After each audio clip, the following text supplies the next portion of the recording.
नमस्कार दोस्तों, सत श्री अकाल, सलाम वालेकुम। दोस्तों, इंग्लिश विद यूट्यूब चैनल पर आपका तहे दिल से स्वागत है। आज की क्लास हमने एक हिंदी को आपको अपलोड कर दी है, आप उसे देख सकते हैं। यदि हिंदी आपको बेस्ट लगे तो आप कमेंट कर बॉक्स में हमें बताएं। जो संजय सर के द्वारा हमने आपको ज़बरदस्त हिंदी क्लास दी है। और दोस्तों, आप जो अम्मे पर आए, मेरा नाम ही Mukesh Kumar English with Kumar YouTube channel पर आपके मैंने तहे दिल से सम्मान बोल दिया है। तो दोस्तों, आज की जो क्लास होगी, मैं 5 मिनट की क्लास में आपको एक प्रयोग कराऊंगा देयर। ठीक दोस्तों, प्रयोग की हम बात करते हैं तो सबसे पहले हमारे लिए यह जरूरी होता है कि देयर का अर्थ क्या होता है। तो अर्थ की बात करें तो देयर का अर्थ होता है वहां। देयर का अर्थ होता है वहां। तो दोस्तों, आपके मन में एक बात आ रही होगी कि जब कोई वाक्य देर से स्टार्ट होता है तो वहां पर उसका कोई अर्थ नहीं होता है। ये बात आपकी बिल्कुल सही है, इसमें कोई शक की बात नहीं है। तो मैं आपको एक छोटा सा फॉर्मूला बताऊंगा। यहाँ पर मैंने लिखा है बर। क्या लिखा है दोस्तों? बर। आपको ये शब्द याद रखना है। तो मैं यहाँ से देयर को एक यहाँ पर मैंने देयर रखा है दोस्तों। प्रत्येक बोर्ड पे आपको ध्यान देना है और एक मैंने आपको देयर यहाँ रखा है। ठीक दोस्तों, मैंने वर्ब से पहले देयर को रखा है, वर्ब के बाद भी देयर को रखा है। तो जब ये यहाँ पे होता है तो ये इसका अर्थ हीन होता है। ठीक दोस्तों, आपको देखना है कि यदि वर्ब से पहले देयर आ रहा है तो देयर अर्थहीन होता है, अर्थात देयर का कोई अर्थ नहीं होता है। अगर ये वर्ब के बाद आ रहा है तो इसका अर्थ होता है दोस्तों वहां। ठीक, ये काम करता है एडवर्ब प्लेस। Adverb place. ठीक दोस्तों, आपको समझ में आ गया होगा। रिपीट कर देता हूं। वर्ब से पहले देयर आता है तो ये अर्थहीन होता है, और वर्ब के बाद आता है तो देयर का अर्थ वहां होता है जो एक एडवर्ब का काम करता है। देयर का प्रयोग दोस्तों 3 प्रकार से पढ़ा जाता है। मैं आपको 3 प्रकार से बताऊंगा। पहला होता है पास्ट की कहानी दर्शाए। पास्ट की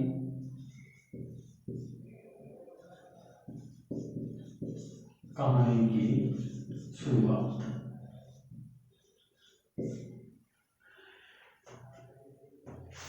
पास्ट की कहानी की शुरुआत का बोध कराता है देयर, अर्थात किसी की पास्ट की कहानी की बोध स्टार्टिंग का बोध हो तो वहां पर देयर का ही प्रयोग होता है।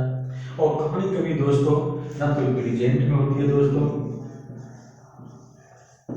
प्रेजेंट में कोई कहानी नहीं होती, और फ्यूचर की हमारी कोई कहानी नहीं होती। कभी भी वर्तमान और भविष्य काल कभी हमारी कहानी में नहीं होता है। कहानी जो भी बनती है हमारी बीते हुए समय की कहानी बनती है। अभी हम आपको बता रहे हैं, अभी हमारी कोई कहानी नहीं है जो पहले की कहानी, किसी भूतकालीन राजा महाराजाओं की हमने कहानी पढ़ी है। वर्तमान में किसी की कहानी नहीं होती है। नंबर 2 दोस्तों, हम किसी स्थान पर किसी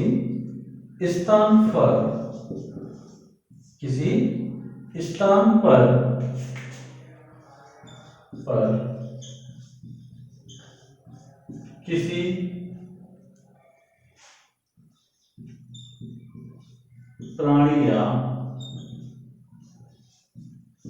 वस्तु का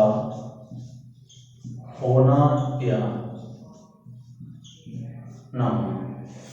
ठीक दोस्तों, नंबर 2 में बताया जाएगा कोई भी स्थान होगा वहां पे कि किसी प्राणी या वस्तु का होना या ना होना बताया, अर्थात ये भी कहा होगा, आपसे बताया जाएगा कि इस स्थान पे ये वस्तु है या इस स्थान पे ये प्राणी है या इस स्थान पे ये वस्तु या प्राणी नहीं है। नंबर 3 की हम बात करते हैं दोस्तों। नंबर 3, जब सब्जेक्ट, दोस्तों जब सब्जेक्ट बी वर्ब, जब सब्जेक्ट बी वर्ब के पास हो। ठीक दोस्तों। नंबर 3, जब सब्जेक्ट मोर बी वर्ब के पास हो। ठीक दोस्तों। इसकी मैं फॉर्मूला की बात करता हूं, तो मैं फॉर्मूला बनाऊंगा। हमें सबसे पहले तो ध्यान रखना है तीनों टाइप में, कहानी में भी, स्थान पर भी और बीवर के पास भी, तीनों टाइप हमारे पास क्या होगा, सब्जेक्ट। लेकिन यहाँ पर दिया कोई अर्थ नहीं है। इसके बाद दोस्तों मैंने बता दिया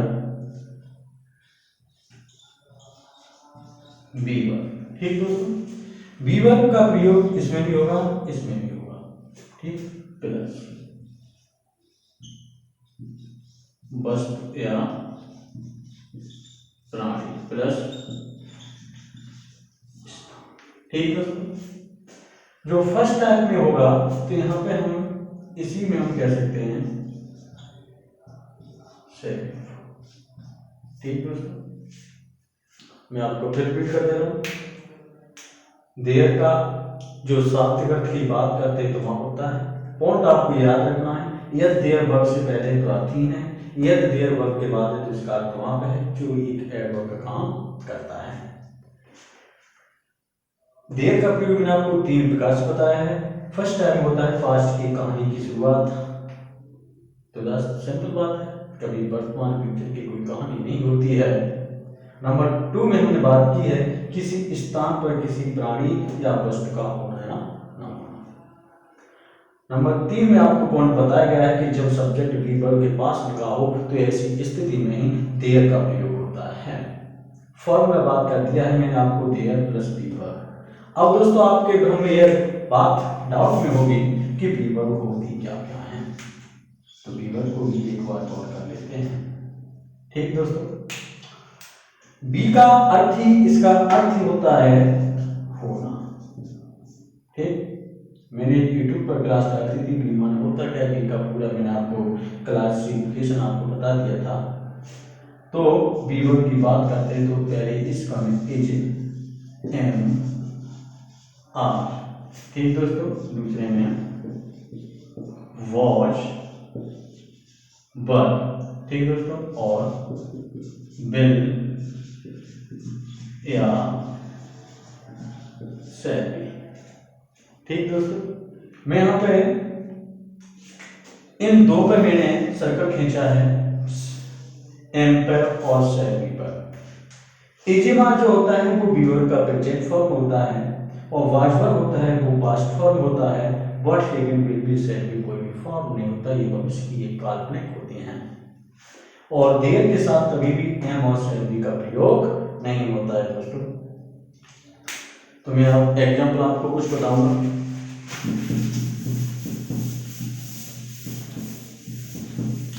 एग्जाम्पल की बात करते हैं।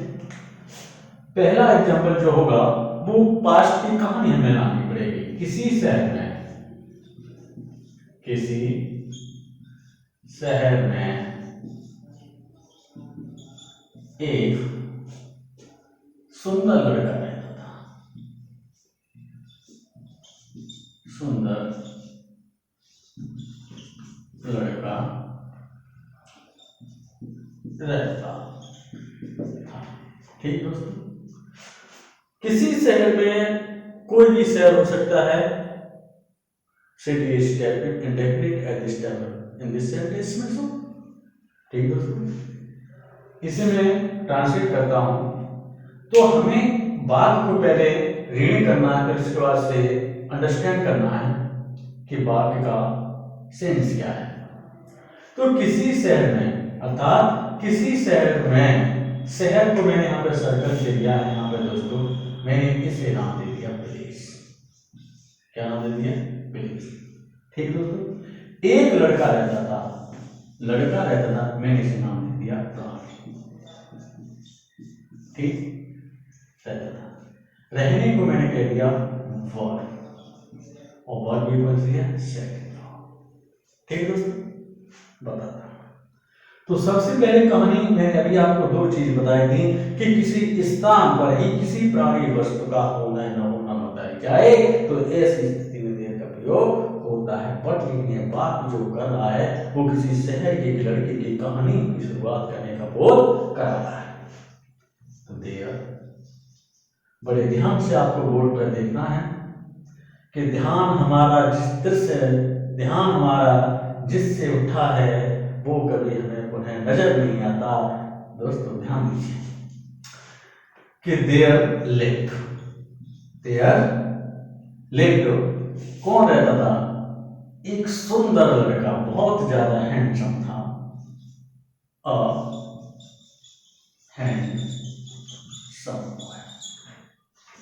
ठीक दोस्तों, कौन रहता था? किसी शहर में, तो इन सिटी। एक अर्थ यहाँ पर है किसी शहर का निश्चित नाम नहीं दिया गया, अर्थात किसी शहर की मैंने आर्टिकल एक का प्रयोग कर दिया है। आपको डाउट होगा कि मैंने यहाँ पर ब्यूटीफुल क्यों नहीं लिखा है। ठीक, ब्यूटीफुल होता है फीमेल जेंडर होता है, हैंडसम जो होता है वो हमारा मैस्कुलिन जेंडर होता है। अर्थात ये लड़की की बात कही जाती तो मैं यहाँ पर ब्यूटीफुल लगाता। यहाँ पर बात मैंने कही है वो एक लड़के की बात कही है, इसके अकॉर्डिंग मैंने यहाँ पर हैंडसम को लगाया है। ठीक दोस्तों, ऐसे हम कई बार एक गांव में एक बूढ़ी महिला रहती थी, तो there lived an old woman in her village। एक गांव में एक बूढ़ी महिला रहती थी। तो यहाँ पे प्राणी है और यहाँ पे ये प्लेस है। ठीक, आगे समझना, नोट कर सकते हो। अब जो टाइप है वो आपको दूसरी टाइप का बात कराया जाएगा।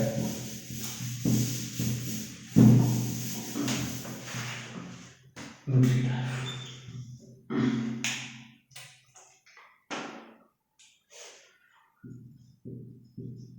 इस नदी में पानी नहीं है। बात को यह है विकास करना है तो इस नदी की बात कही गई है। तो दोस्तों बात वही है, ये क्या है? स्थान। पानी की बात कही गई है तो ये क्या है? हमारा कोई वस्तु है। क्या है? वस्तु। पानी का होना या ना होना बताया गया है। पानी कहां पर नहीं है? इस नदी में नहीं है। जो नदी बह रही है इसमें पानी नहीं है। तो इसी क्रम में हमें सबसे पहले रखना है दोस्तों देयर। क्या रखना? देयर। मैंने देयर रखा। अब इसके साथ तो यहाँ पर रहती थी आ रहा था, तो वहां पर लिफ्ट लगाया जा रहा था, बल्कि सेकंड फॉर्म का प्रयोग हो रहा था। लेकिन आपको लिखाया था देयर प्लस बीवर। अब हमें यहाँ पे बीवर की जरूरत होगी और जो बीवर का प्रयोग होगा वो हमारे वस्तु या प्राणी के अनुसार होगा। मैं यहाँ पर नोट में लिख दे रहा हूँ, तो ये नोट में लिख देता हूँ कि बीवर का प्रयोग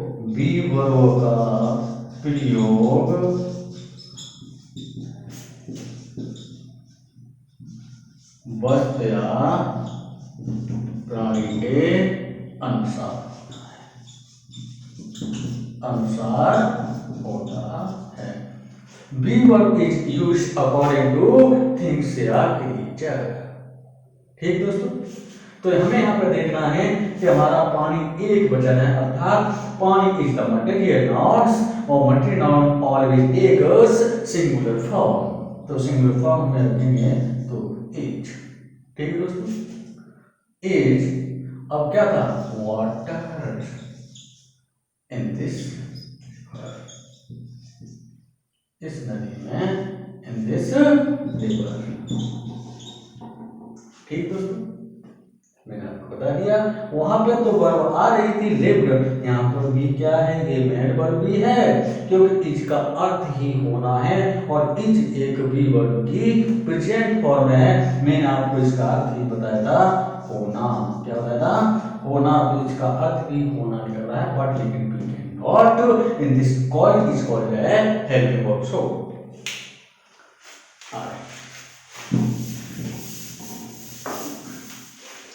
मैंने कहा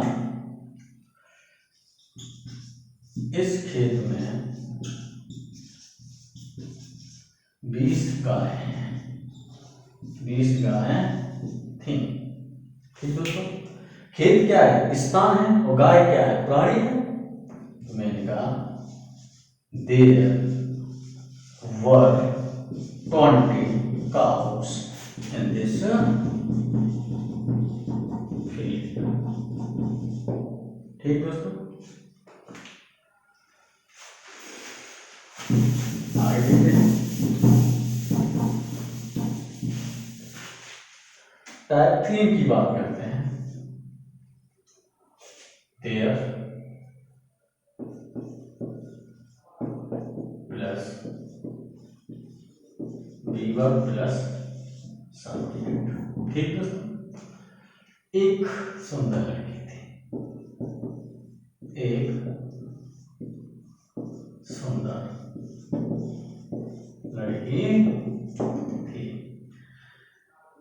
We can saw a beautiful girl suddenly change what face। एक ये भी बता दूं, if you sit beside a beautiful girl तो 2 hours likes 2 minutes। 2 hours looks like 2 minutes। If you sit beside a hot तो this hot looks like 2 minutes as 2 hours। देखो यहाँ पे एक सुंदर लड़की थी, इसका अर्थ होता है कि यदि आप एक सुंदर कन्या के पास बैठे हो तो आपको 2 घंटे 2 मिनट के समान लगते हैं। यदि आप किसी गर्म चीज के पास बैठे हो, किसी बोरिंग चीज के पास बैठे हो, 2 मिनट भी आपको 2 घंटे के समान लगते हैं। कन्या इस लड़की के साथ आपको बैठने में 2 घंटे 2 मिनट लगेंगे। देखो, तो हमें यहाँ पे देखना है दोस्तों, वो तो बात मैं कह दिया, कोई प्रॉब्लम नहीं है, इससे आपको समझना है। बात समझने में आपको कह दिया एक सुंदर लड़की थी। लड़की सुंदर थी तो ये क्या हो गया? हमारा सब्जेक्ट हो गया दोस्तों। क्या हो गया? सब्जेक्ट। और थी यहाँ पे थी तो ये हमारा क्या काम करेगा? एक बी वर्ब का काम करेगा। और फॉर्मूला हमारा बना है दे plus be verb plus subject. कॉन्टीन में यही बात लिखाई गई थी कि जब सब्जेक्ट हमारे बी वर्ब के पास लिखा हो तो ऐसी स्थिति में हमें देर का प्रयोग करना चाहिए। तो मैंने आपको बता दिया there was a beautiful less.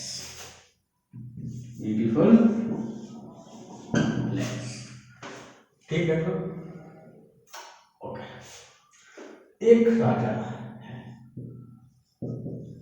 एक राजा है, तो देयर इज